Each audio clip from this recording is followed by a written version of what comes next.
All the world is but a stage, and we are merely players.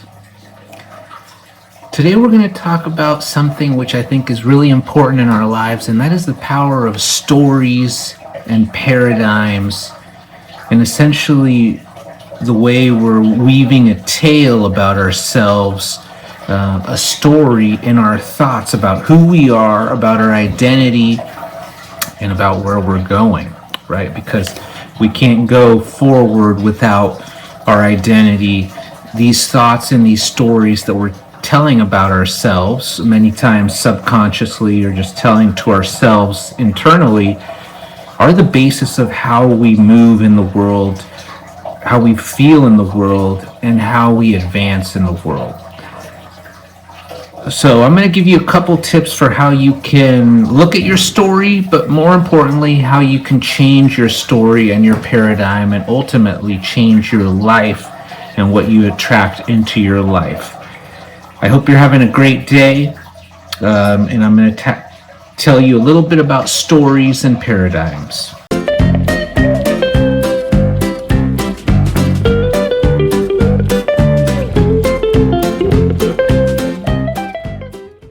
You are the main character of your own movie. At least this is the way you should look at your life. Why should you look at your life that way? Because if you're giving away your power to others and you're not focusing on yourself and empowering yourself, healing yourself, you're not going to be able to help others to the greatest extent. You need to really work on yourself, honor yourself, and elevate yourself. And this is why you need to be looking at yourself as the main character in your own movie. And you're writing that movie. The power of stories in our lives is very important, very crucial, and people have been talking about this since the times of old. Native Americans talk about how reality is a type of story. There's actually a really good book called Ceremony that dives into this. I read it many years ago, but I highly recommend it. It's Ceremony. It's a Native Americans, about Native Americans and other things, and about the mythology of Native Americans, at least in this particular tribe. So stories really are integral to who we are and our paradigm. Our paradigm is essentially a construct we build about ourselves, how we think of ourselves, how we proceed in life, based on these thoughts about ourselves, based on these patterns that we're building around ourselves and our identity. Bob Proctor talks a lot about changing your paradigm and the fact that you cannot succeed in life without the right paradigm. Maybe you have an old paradigm about yourself being not worthy. Maybe your paradigm is outdated and you need to change it. It could be any number of things. It could be a paradigm about scarcity. You don't have enough. You don't have enough money. You don't have enough love. You don't have enough attention. That could be part of your current paradigm, and I think we've all experienced some of these things within our paradigms. But the beautiful thing is, it doesn't have to be your paradigm. If you start applying certain strategies regarding visualization, meditation, a lot of the things we talk about on this channel, and other things you could learn about, you can start to change the way you think about yourself, the way you feel day to day, and the way you work with your subconscious mind, which I think is really important. And I think you should be working with your subconscious mind. So by changing your story about yourself, aka your paradigm about yourself, you can change who you are, change how you feel, change how you think, and change how you perform. Whether you're an athlete, whether you're a businessman, whether you're just wanting to be a better husband, a better wife, a better lover, or a better family member. All these things can be affected and are affected by your paradigm and your story about yourself. So what are some strategies we can use to change our story about ourselves and our paradigm? And there's a simple strategy that I recommend. First of all, you just want to start writing your story as if it's a movie, okay? And you can actually start taking notes of it, create a little outline. You could write about your past. However, the bad things that happened to you in your past, write about how these are actually good things, and start thinking about how these are good things because they're teaching you and allowing you to change and giving you new opportunities to change who you are. So, and I always recommend looking at life like that way, looking at the bad things in your life and looking at the silver lining. You wouldn't be who you are today, and I would not be who I am today. In fact, I probably wouldn't be making these videos if I hadn't gone through some of the really rough and really bad things, quote unquote bad things, in my past. But I learned from them, I evolve from them, and I transmute them, meaning I'm getting good out of the bad, right? I'm learning from the bad. I'm evolving from the bad. And you can do the same exact thing, and I'm sure you are doing that, but you can continue to work with it in that manner and start to write the story about who you are and where you're going in life. And this could take the form of you writing an outline, writing an actual story, or just thinking about this often in your mind, right? And that's a preliminary strategy. But there's something else you can work on here that I really would like to share with people. And this is a strategy about coming up with a sort of avatar for yourself. For lack of a better term, I call it avatar, but in reality, it could be more like your higher self, right? And who is it that you really wish to be? What part of yourself do you really want to tap into? And give it a name. Give this aspect of yourself a name, right?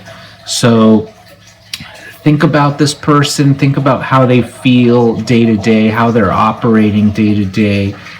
What qualities in them you'd admire that you want to take on this higher version of yourself, and give them a name, right? Give them a name, because that'll help you identify with that part of yourself, and that will help you connect with that part of yourself. Some people may say, oh, well, you're acting, then you're starting to try to take on the role of someone who you're not really, and why don't you just be yourself?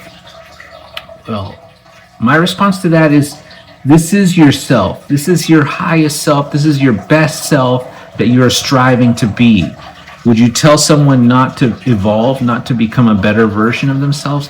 This is just a strategy for you to get in tune with that best version of yourself. So name this best version of yourself.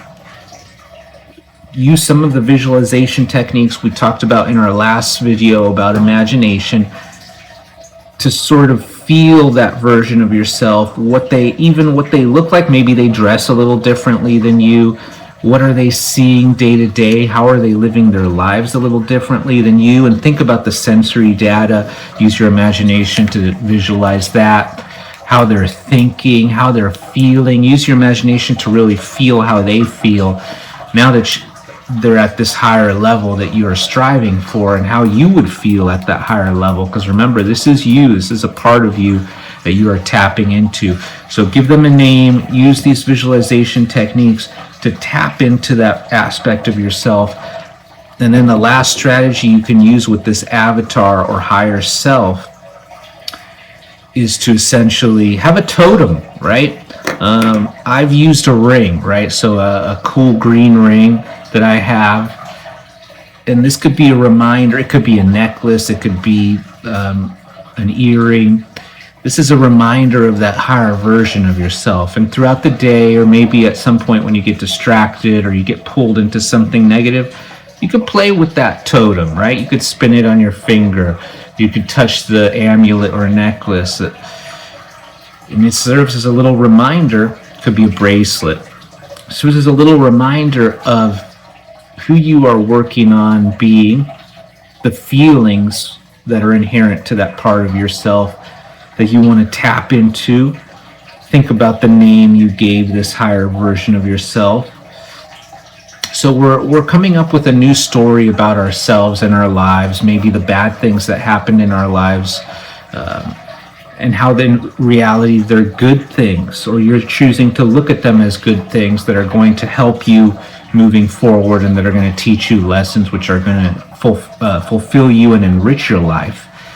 And you're changing various parts of your story, where you're going next, how you feel, how you're thinking, old repetitive negative thought patterns that pop up in your life, which we talk about in some of my videos. You're going to start to make up a new story about those. For example, let those thoughts pop up and be aware of them. My video on awareness is something I highly recommend as well. But then let go of them and start thinking new thoughts. Have new thoughts that you have ready to replace those thoughts with. And these thoughts can be tied into your new story, right? So what are the new thoughts about your new story and where you're going? Have them prepared so that when you have these negative thoughts and emotions come up, you have these queued up and you start thinking these new thoughts about your new story, new feelings about your new story. Start to feel those and just start to replace the old paradigm and old stories with the new, which you've come up with a name for your new higher self. You have a totem, perhaps. You have a story. You could have even written an outline or even a full story out about this. So these are some quick strategies to get you into working with your paradigm, working with the new story. You are the main character of your play or movie. All the world is but a stage, right? Neville Goddard thinks imagination is the gateway to reality. Movies are manifestations of our imagination, and perhaps our lives are like a movie or a story in and of themselves. A great play, a great cosmic play. So definitely think about it. Give it a shot. Try out the avatar method. Give him a name. And let me know in the comments below what name you've come up with for your higher self, or if you're going to give this a shot and what type of results you see. So thank you for joining me again, guys. This is Jess coming at you, and I hope you have a beautiful day. I'll see you on the next one.